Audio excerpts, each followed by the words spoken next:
जय हिंद दोस्तों। आज हम लोग इस वीडियो में संधि का पार्ट 2 पढ़ने जा रहे हैं। इससे पहले हम लोगों ने पार्ट 1 में संधि के विषय में समझा है कि संधि क्या होती है और उसमें हमने दीर्घ संधि के बारे में पढ़ लिए हैं। अब अगला नंबर आता है गुण संधि। दीर्घ संधि के बाद दूसरा नंबर है गुण संधि।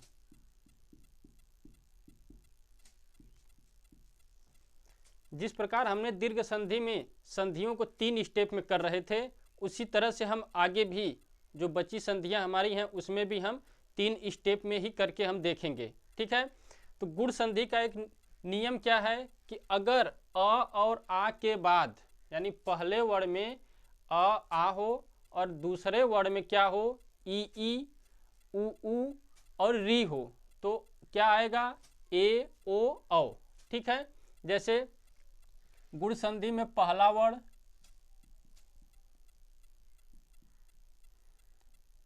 दूसरा वर्ण और संधि वर्ण। पहला वर्ण दूसरा वर्ण और संधि वर्ण। तो पहला वर्ण में गुण संधि में होगा आ और दूसरे वर्ण में अगर छोटा ई और बड़ा ई हो तो इन दोनों के स्थान पर क्या हो जाएगा ए हो जाएगा। यहां पर भी आ अगर हो आ और उ बड़ा उ हो तब ओ हो जाएगा।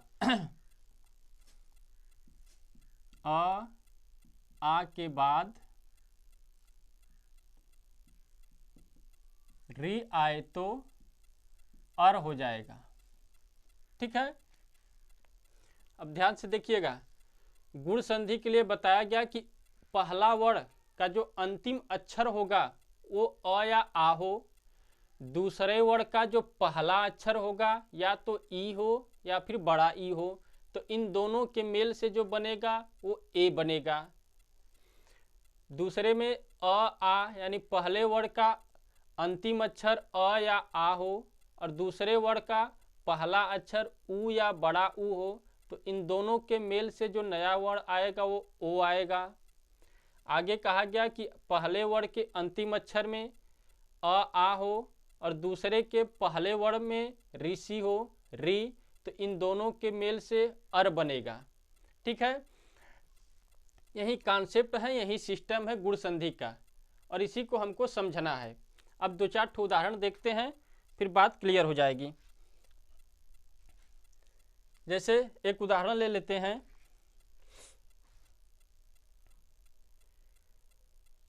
परम धन ईश्वर।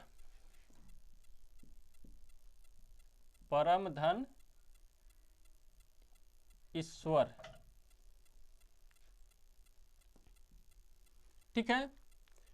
अब क्या करेंगे, परम के म में क्या है अ छुपा है तो इसमें से अ को हम कर लेंगे बाहर, यहां बच क्या गया परम। ठीक है। और यहां से हमको मिल गया बड़ी ई, बच क्या गया स्वर। बड़ी ई बाहर हो गया और बच गया स्वर। अब इन दोनों के मेल से जो एक नया वर्ण बनेगा वो क्या होगा ए। परम के म में अ था, अ को हमने बाहर निकाल लिया। ईश्वर में जो ई था उसको हमने बाहर कर लिया, तो अ और ई का जब मेल हुआ तो एक नया वर्ण बन के आया ए। अब इन तीनों वर्णों को हम मिला लेंगे, यहाँ से परम और यहाँ से स्वर। ठीक है। अब म जाके ए से मिलेगा तो परमे बन जाएगा, इस इधर से स्वर आ जाएगा तो क्या हो गया परमेश्वर। परम धन ईश्वर बराबर परमेश्वर। ठीक है। अब यहाँ पे आप लोग देख रहे होंगे कि अ और आ जो है यह कंठ का है, यह कंठ से उच्चारित होता है और ई ये कहाँ से, यह तालु से उच्चारित होता है। और जो एक नया वर्ण बना यह कहाँ से उच्चारित हो रहा था, कंठ और तालु से। यानी कि जब कंठ का तालु से झगड़ा हुआ विवाद हुआ तो एक समझौता किया गया। कौन सा समझौता? कि चलिए भैया न कंठ वाली बात रहेगी न तालु वाली बात रहेगी, दोनों का एक बीच का रास्ता निकाला गया कि चलिए हम लोगों के स्थान पर एक तीसरा निर्धारित किया जाएगा जो कि हमारे भी बिरादरी का हो और तुम्हारे भी बिरादरी का हो, यानी कंठ तालु। तो उसके लिए ए निर्धारित किया गया। ठीक है, ऐसे भी आप समझ सकते हैं कि कंठ क्या है, कंठ से अ उच्चारित और आ उच्चारित हो रहा था, ई जो है तालु से उच्चारित हो रहा था, छोटा ई बड़ा ई तालु से उच्चारित हो रहा था। इन दोनों के स्थान पर जो एक नया वर्ण बन के आया वो कंठ तालु का बन के आया। ठीक है, अगला उदाहरण देख लेते हैं।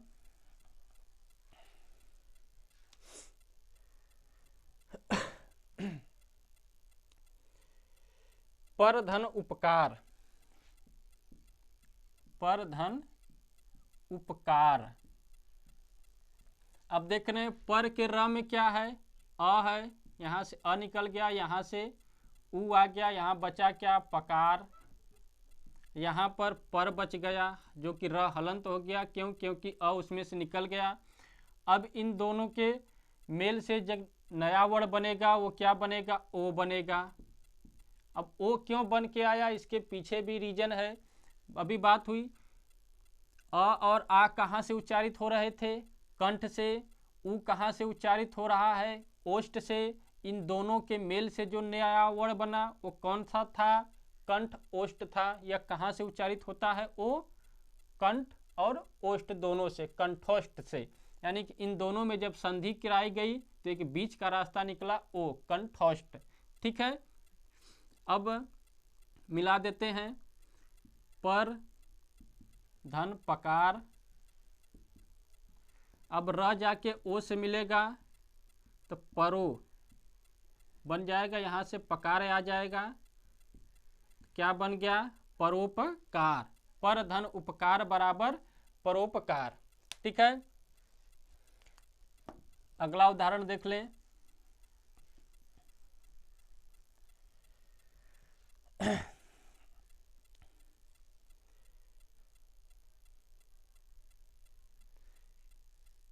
एक उदाहरण, महाधन उर्मी।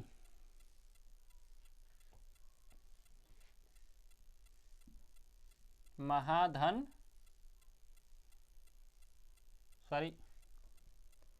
महाधन ऋषि।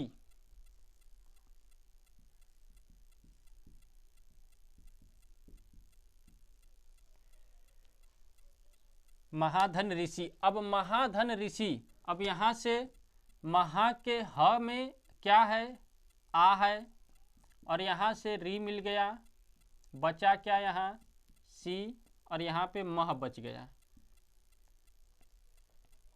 ठीक है, अब आ और री मिलकर क्या बना लेंगे, अर बन जाएगा,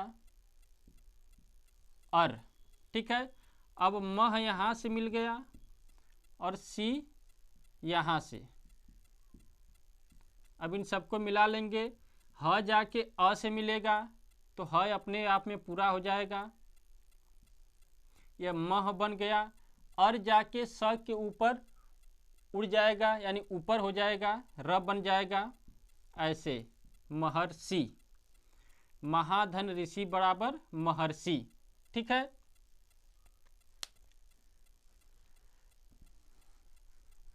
आप लोग किताब में देखेंगे, जो भी किताब रखे होंगे हिंदी की, उसमें बहुत से उदाहरण दिए होंगे, वहां से आप लोग कर लीजिएगा। अब एक अगली हेडिंग हम लोग देखते हैं, वृद्धि संधि।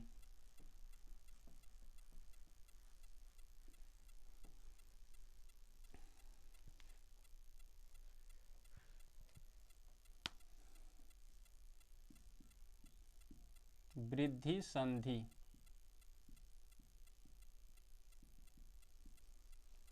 अब वृद्धि संधि के लिए कहा गया कि पहला वर्ण जो होगा अ और आ होगा, अ भी हो सकता है, आ भी हो सकता है। दूसरा वर्ण ए और ऐ होगा, तो इन दोनों के मेल से जो बनेगा वह ऐ बनेगा। फिर दूसरे कंडीशन में कहा गया कि पहला वर्ण अ आ हो और दूसरा वर्ण ओ और औ हो, और उन दोनों के मेल से जो नया वर्ण बनेगा वह औ बनेगा। इसको सारणी से समझ लेते हैं। पहला वर्ण, दूसरा वर्ण, संधि वर्ण। अब पहला वर्ण के लिए बताया गया अ या आ हो, और दूसरा वर्ण के लिए ए या फिर ऐ हो, तो इन दोनों के मेल से जो नया वर्ण बनेगा वह ऐ बनेगा। यहाँ पर अ फिर आ हो, दूसरा वर्ण ओ या औ कोई भी हो, तो इनके स्थान पर क्या बनेगा, औ बन जाएगा। ठीक है, अब ध्यान दीजिएगा, आ के बाद अगर ए ऐ आ रहा है तो इनका वृद्धि हो जा रही है, यानी ए ऐ में वृद्धि होकर ऐ हो जा रहा है। वहीं आ के बाद अगर ओ अव आ रहा है तो इनका वृद्धि होकर क्या हो जा रहा है, अव आ जा रहा है। ठीक है, अब उदाहरण से इसको समझने का प्रयास करते हैं। जैसे एक उदाहरण दिया गया है, 1 धन 1, 1 धन 1। ठीक है, बहुत ही फेमस उदाहरण है। अब 1 के क में क्या है, अ है, यहाँ बच क्या गया, 1 क हलंत हो गया, यहाँ से ए मिल गया, यहाँ बच क्या गया, क। अब अ और ए मिलकर एक नया वर्ण बनाएंगे, क्या बनाएंगे, ऐ बनाएंगे। ठीक, और यहाँ पर बचा 1 और यहाँ से क। अब इन तीनों को हम मिला देंगे तो क जाकर ऐ से मिलेगा तो कै हो जाएगा, एक और एक क, एकैक। 1 धन 1 बराबर एकैक। ठीक है, आगे और देख लेते हैं उदाहरण। सदा धन एव, सदा धन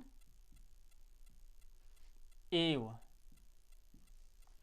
अब सदा के द में क्या है, आ है, आ निकल गया, यहाँ सद बच गया, प्लस एव में से ए निकल गया, वह बच गया। अब इन दोनों के मेल से जो बनेगा वो ऐ बनेगा। अब यहाँ बचा क्या था, सद, और यहाँ से वह, इन तीनों को जब मिला देंगे तो द जाके ऐ से मिलेगा तो द हो जाएगा, सदैव अव, सदैव। सदा धन एव बराबर सदैव। ठीक है,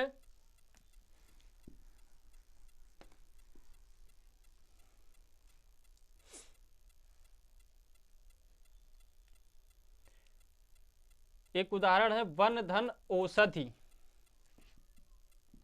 वन धन औषधि। अब वन के न में क्या है, यहाँ से अ है, अ निकल जाएगा, ये वन बच गया, न हलन। औषधि से ओ बाहर कर लेंगे, ओ, और बचा क्या, सधी।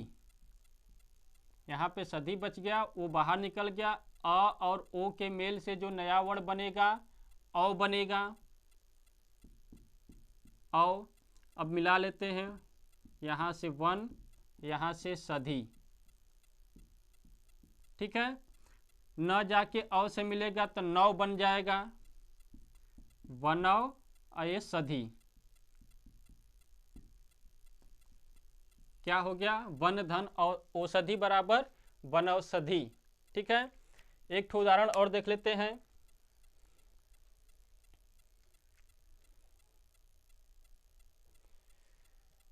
महाधन ओज,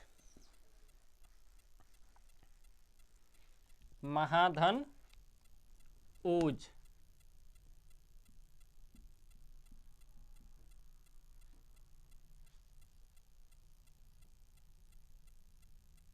चलिए महाधन औषध कर लेते हैं, औषध।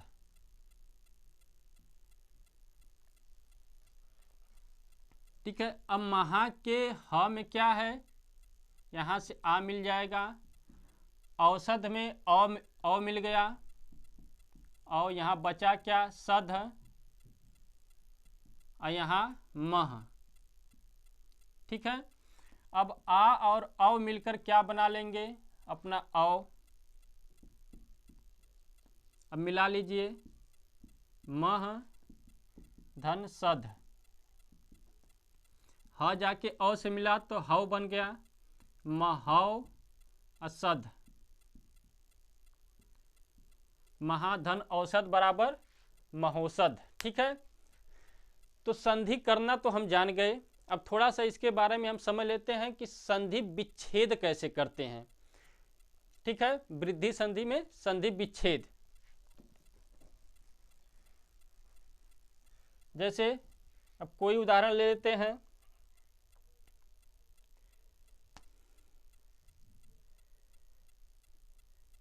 परम धन मौस परमौषध,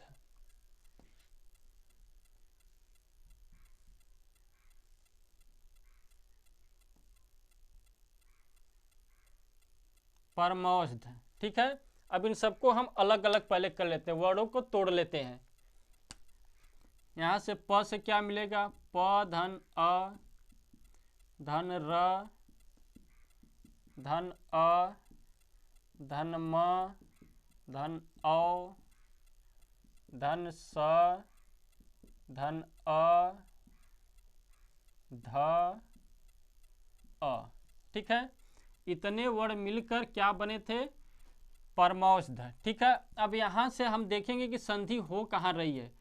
तो वृद्धि संधि में या तो अ होगा या फिर अ होगा। ठीक है, जहाँ भी अ और औ मिल जाएगा हम वहीं निर्धारित कर लेंगे कि वहीं संधि हुई है।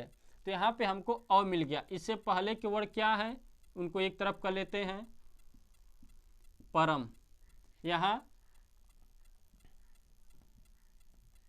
सध।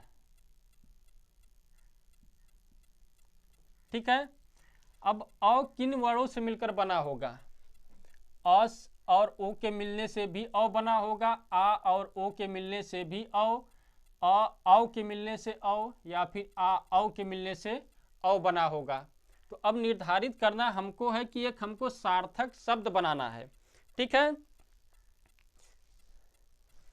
तो अब यहाँ जो औ है हमारा, अब इसमें से हम क्या निकाल लें, अ कर लें और इधर से औ कर लेते हैं। तो यह अ जाके इसमें मिलेगा तो म पूरा हो जाएगा, परम बन जाएगा, और यह औ इधर चला जाएगा तो औषध बन जाएगा। ठीक है, तो परम धन औषध क्या बन जाएगा, परमौषध। ठीक है, तो फ्रेंड्स इस वीडियो में इतना ही, फिर मिलते हैं नेक्स्ट वीडियो में अगली संधि के साथ। तब तक के लिए धन्यवाद। जय हिंद।